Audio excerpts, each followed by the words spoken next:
existem uma série de ações que a gente pode implementar e que podem fazer parte tanto dos nossos planos de ação em relação aos eventos adversos, quanto já integrando o nosso plano de segurança do paciente, que estão colocadas e que são aí recomendadas pela maior parte das organizações que trabalham a segurança do paciente na saúde. E elas são exatamente as recomendações dos protocolos e das metas de segurança do paciente. Agora, o que são essas benditas metas de segurança do paciente que todo mundo fala?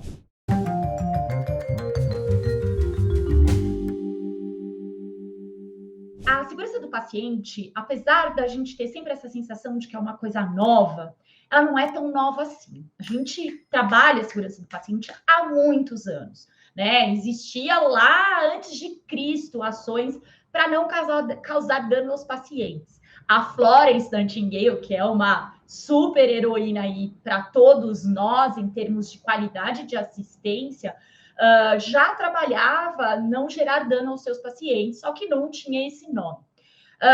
Existiu a publicação de um relatório chamado Errar é Humano, no ano 2000, que mostrou a situação, a gravidade, a importância da gente trabalhar a segurança do paciente. E foi a partir de lá que as ações começaram.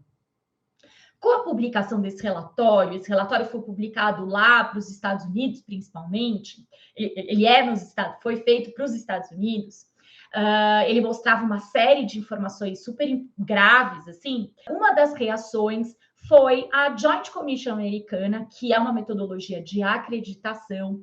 Ela avaliou quais eram os principais eventos adversos que aconteciam nas instituições que eram acreditadas por elas. E aí, eles listaram quais eram os principais erros e acabaram desenvolvendo as metas de segurança do paciente.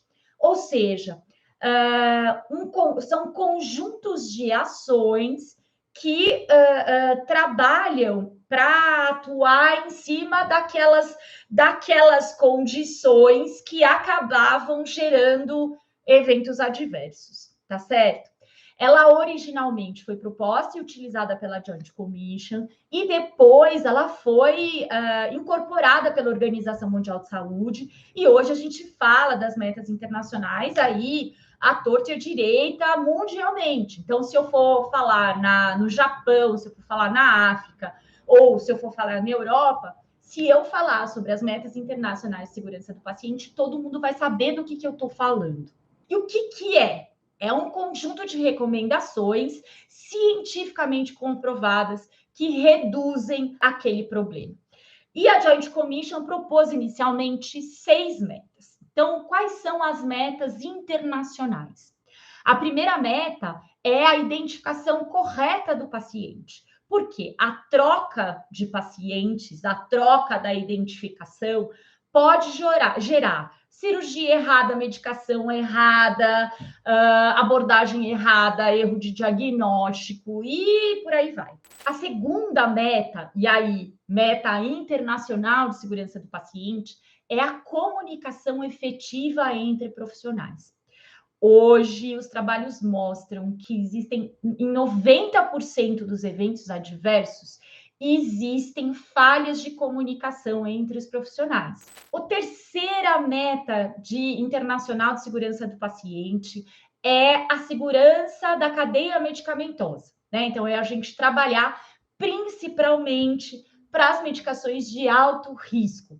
E o que são essas medicações de alto risco? São medicações os erros, seja na dosagem, na posologia, no período de duração, essas falhas, elas podem gerar facilmente eventos graves ou catastróficos. Então, por isso que elas são chamadas de alto risco.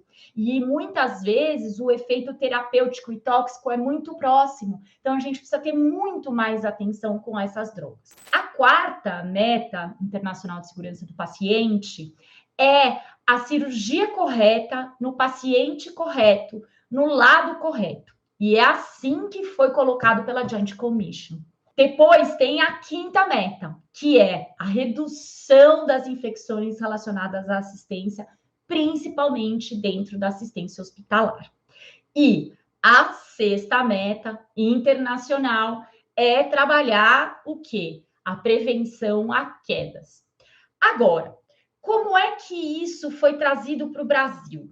Na verdade, a gente precisa adequar as metas às realidades que a gente tem. E aqui no Brasil, a gente tinha uma condição pungente que não podia ficar fora de jeito nenhum, que era a lesão por pressão. Então, como é que foi abordado? Se incluiu a lesão por pressão dentro das 6 metas, permaneceram com essas 6 metas. E se a gente for olhar, a questão da comunicação efetiva entre profissionais, ela não está tão destacada nessas 6 metas que vêm sendo trabalhadas, quanto nas metas internacionais. Quer dizer que ela não deve ser trabalhada? Não, muito pelo contrário. Quer dizer que ela deve estar presente em todas as ações relacionadas à segurança do paciente, que a gente sempre precisa se preocupar com essa comunicação efetiva. Essas metas, elas não foram feitas para hospitais, elas não foram feitas para clínica, para unidades de atenção primária. Essas metas foram estruturadas para qualquer tipo de organização de saúde. E como tudo que é feito para uma variedade muito grande de organizações, precisou ser mais genérico. É menos prescritivo, talvez, do que deveria ser para facilitar um pouco a nossa vida. Então, toda e qualquer recomendação, seja vindo da OMS ou seja vindo da Anvisa, sempre vai requerer da gente uma adaptação à nossa realidade. Seja uma adaptação porque eu não sou o ambiente hospitalar e eu preciso entender qual é a minha realidade para fazer essa adaptação, o que é pertinente, o que não é pertinente, quanto adaptação em relação a como eu vou incluir essas boas práticas nos meus processos e fluxos de trabalho que já estão acontecendo.